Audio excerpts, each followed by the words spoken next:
Perfect. Perfect. Perfect.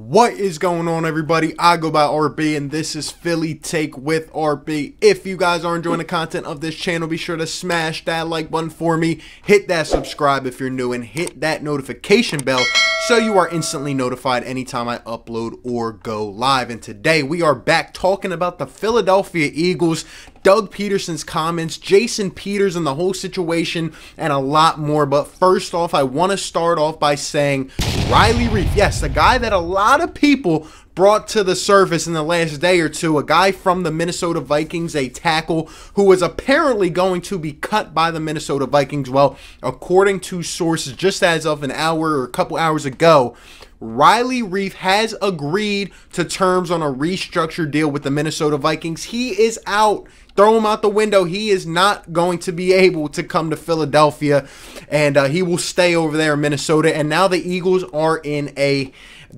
sticky situation. Jason Peters wants a new contract to go and shift over to play left tackle.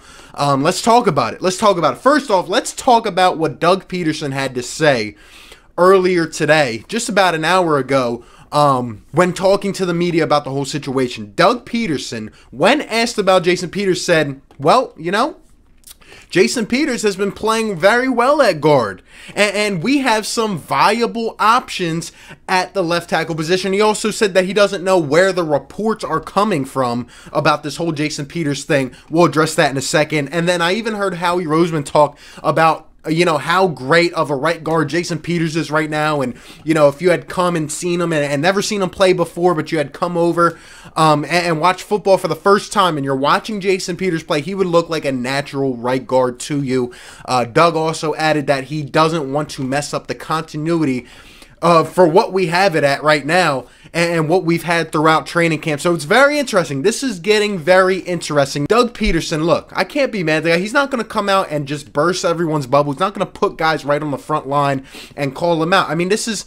He's in a tough spot. He can't come out and say, you know, Jason Peters is not moving over because of a contract, blah, blah, blah, blah, blah. But to say where did the reports come from, that is a lie. Obviously, we all know. Jason Peters has talked about it. The media knows, the beat writers. And for the second part, the viable options at left tackle, well, we do not have viable options at left tackle, all right? Matt Pryor probably is not going to be able to get the job done. Jack Driscoll's young. Prince Tega is young. I mean, we got rookies. We got guys fighting.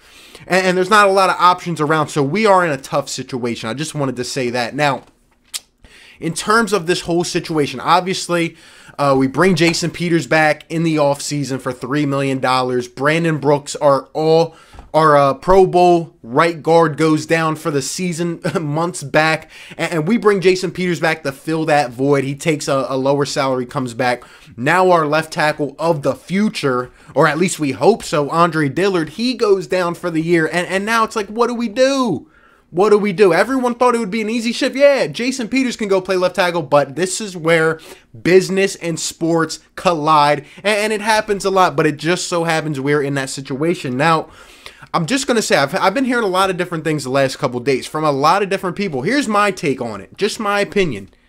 I can't be mad at either side.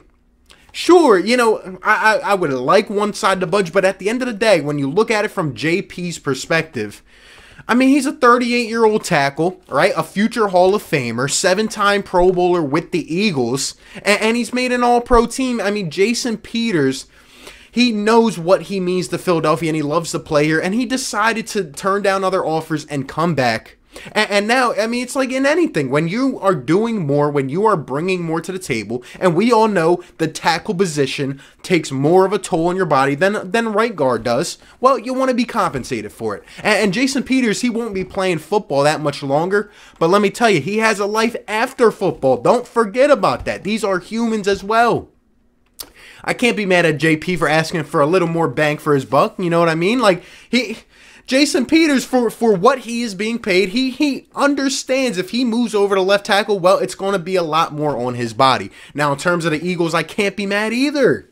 I can't be mad, you know. Howie Roseman doesn't want to barge because If you are an Eagles fan and you are speaking realistically, honestly, this is why I said when we signed Jason Peters, I didn't know how it was going to work out.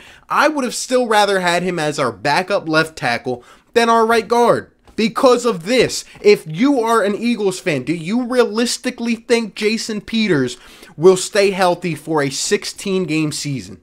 Or it won't come out at all? If you said yes to that question, you are simply lying to yourself. I'm as big of a JP fan as everyone. I love the dude. He's been our rock. He's been so consistent. He's our guy. But it's just a matter of fact. He's getting older. His body is breaking down. It's hard to say. We are in a tough situation right now. So I can't really be mad at either side. I'm looking around, you know, I'm doing some research. Who's out there? Who's out there? Literally nobody at this point. It might not feel like it's you guys, but if I were to remind you that we are playing an NFL game in 12 days. We are playing a game in 12 days. And what would you say? Like, this is real now. This is real. We need to know who our starting left tackle is. It's probably the most important position on the line. Carson Wentz is blindside. We'll talk about Wentz in a second. But look, there is not a lot of guys out there. We have our draft picks. We have Prince Tega. Jack Driscoll can play some tackle. Matt Pryor. Please don't put in Jordan Mailata. All right, please. The experiment is over. So what do the Eagles do? Well, here's what I think we will do. I just don't see us being a team to go out and snag a guy with just under 2 weeks to go. I really don't see it happening. Now, what should we do? Howie Roseman should pick up the phone and call around the league, look for some teams. Maybe a team had a tough camp battle. Maybe a team has a guy who they know they're going to have to pay, and they might have to go through the whole restructure process, and they have some young depth coming up, and they don't want to deal with that going forward. How we should go and give an enticing offer and try to bring a guy in here. Really, that is what we should do with 12 days until a game.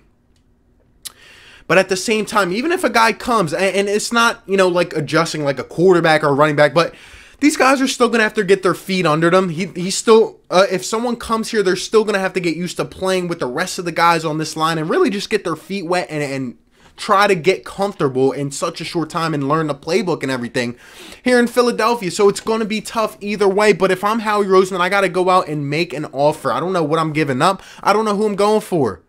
But we need to bring someone in here that's going to be consistent, because I'm telling you, the Eagles have some offensive line troubles right now. I honestly don't think, guys, that JP, based off the comments today, I know they're not trying to, they try to deflect a lot of things, but based off what was said today, I don't think that a deal is going to get done, and I think JP is going to stay at right guard. And, you know, it's weird. Like, usually a guy sits out and then he gets paid and comes back, or he leaves and things are fine. JP's not even sitting out. He's just playing a different position. So I'm sure there will be a lot of different kind of views over there in the locker room. Some people think he's being selfish. We need to figure it out in the next week or two. We need to. Because I'm not confident with Matt Pryor or a guy like that starting at left tackle. Maybe they step in and they're a gem, but I'm not confident right now.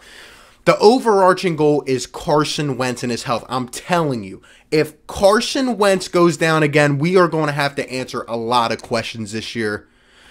This O-line needs consistency. They need to protect Carson Wentz, and whoever is on that left side needs to protect the blind side of Carson Wentz. We can't have him getting hit out of nowhere. We can't have him scrambling out to his left and getting hit by a big old pass rusher. It can't happen. JP's going to stay at right guard. It doesn't seem like we're going to work things out. And like I said, Doug's in a tough situation because it's on the organization to make something happen. Doug can't go out and pay the guy himself. What do you think about this? Are you siding with one of the sides over the other? Do you think JP is being selfish? Who do you think we should go out and get? Where should we go from here?